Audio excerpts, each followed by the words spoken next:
All right, so for working on the project, we're going to start off by opening up our workbench. Then we're going to come over to our toolbox over here on the left. I'm going to check fluid flow fluent, drag it over here. We'll name it. I named it flow over cylinder. From there, we start working on geometry. So you will click this, and then you'll open it up, Design Modeler. I have it opened here, Design Modeler. At this point, orientate your axis, so you have it Y, X. So you're looking at just a flat plane. Come over here to the sketching tab. Then you're going to create a rectangle. Then you're going to create a circle. Then you can go in and create the dimensions. So in this case, I have it as 32 meters by 16 meters. And then have the circle with a diameter of 1 meter. The circle is the cylinder that we're representing flow over. Then once we've done that, we can go to the modeling tab here, and then we're going to create a surface out of our object here, making it between all of our boundaries. Once we've done that, we can go back to our workbench. Alrighty, so once we're back at our workbench, we're going to click Mesh. Once we get that open, which I already have it open here, we're going to come over here. We're going to see that our shape has transferred over. Then we're going to come over here to our project, model, geometry, surface body. Then we're going to come down here to create a thickness of 0 meters. We'll run it, and then we're going to find that we're going to get some very large element sizes for our mesh, which we do not want. We want them to be very accurate.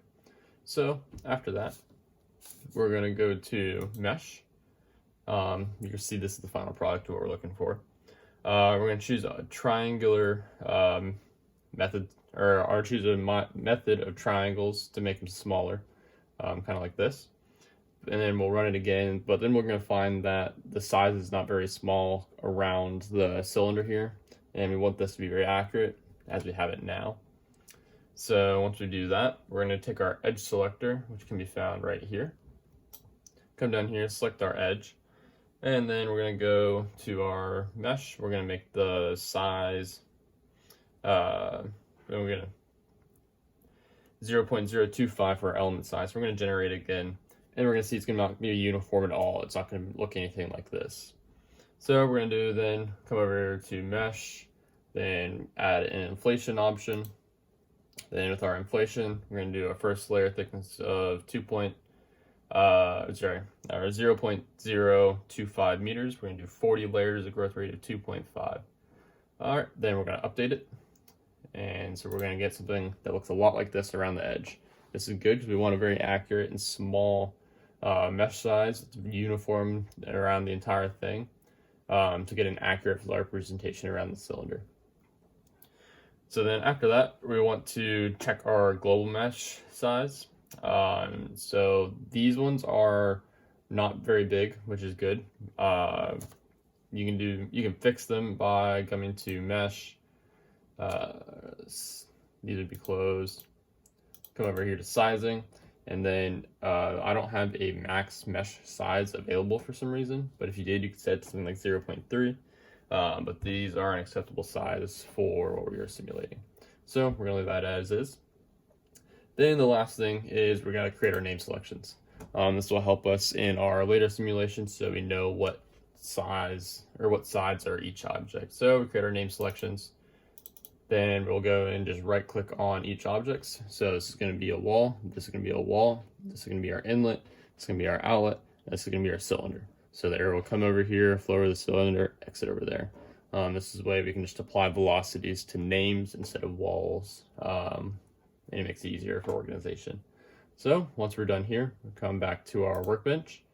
We will right click on mesh, click update, make sure it's all updated into the workbench, and then we'll follow up with the next step. All right, so now that we've done our mesh, we can come over here, we're gonna click setup.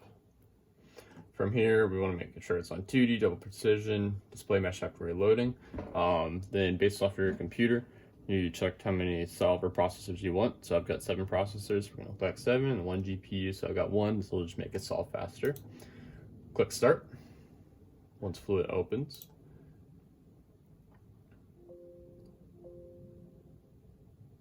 All right, now that Fluent's getting ready to finish loading, hold on. All right, Fluent's loaded. We'll come over here. We'll have a pressure-based type, absolute velocity formulation with 2D space and planar, and then our time's gonna be transient. I'm gonna come over here to your models. You're gonna check your, we'll pick air.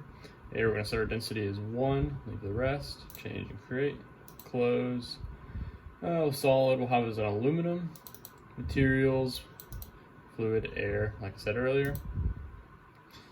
Then we're going to come over to our model, have our energy equation on, and we're going to also set our inlet velocity to be 40 degrees, or I'm sorry, 10 meters per second. And then our walls, nothing changes in cylinder. We're going to come over here to reference values, reference values. I'm already in it. Over here, let's see, we've got 1111, density is 1. That's what we need. Come down here to our solution method, and we're gonna have a simple with presto for our pressure, and then second order upwind for momentum energy, and then least squared cell for gradient. Then we're gonna come down here to our residuals, and we have it at 0.001, which is plenty good for us. Then we're going to come down to initialization. Initialization, we have it set to standard. I've already initialized it and I don't want to let it load again, so I'm going to leave it as is.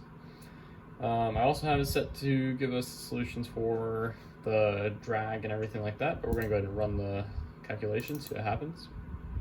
And let's see, we're going to have 500 iterations. And that looks good. Calculate. We're let it load. I'll get back to you when it's loaded. Alright, so what we're going to do now is we're going to come and make our contour plots. So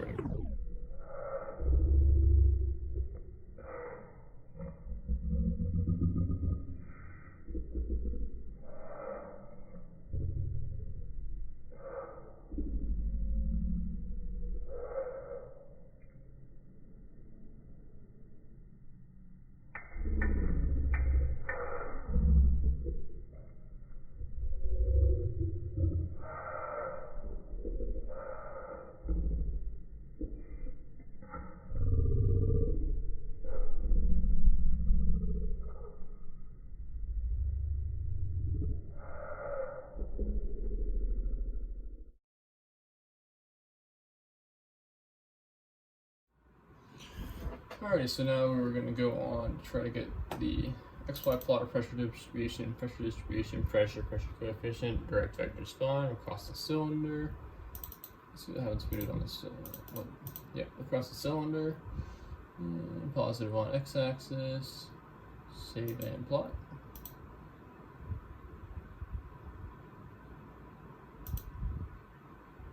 Alright, yep, that works. Yep, save and plot. And then we get this. If we did more iterations, this could be more of a full line, but with only 500 iterations, that's all we're getting. Alright, so next we're going to work on our velocity distribution plot, or this is the cylinder. So again, we're going to go plots, XY plot, new ones, velocity distribution. We're going to do velocity magnitude, direction of vector, and cylinder. So save and plot. And then we'll get this as our plot. Again, if we did more iterations, we'd get a solid line. But we can see we get about 10 meters per second across the top of the cylinder, and there's our stagnation points at either end. Alright, so for our forces, our coefficient of drag and lift values, we'll come down here to reports, then forces, and double click. And if we want drag, obviously drag is in the X direction, so we'll click X is 1, Y is 0 on the cylinder, hit print, and it'll print down here, and then I'll post a screenshot of that in my answers. And then if we want lift, we're going to swap around the variables because lift is in the Y direction, so X0, Y1, forces, cylinder, print, and then we get our our lift coefficient of 0.138. All right, so now we're going to set up for getting the streamlines. Once we are over in Workbench again, we'll go into Results. I don't know what this is. We're going to ignore that. Go to Results. It'll open up this program here, at which point you can come up to the Streamline little foil up here. We'll click that, and then we're going to choose Symmetry 1. And then we have 200 points in here, and we can apply it, and we get something like this. Looks good. We'll bump it up. Let's just double it to 400 and apply. And it just gets more densely lined. We can apply it again, and then you can see it's almost unusable. So we'll go back down to 300, just because that's reasonable.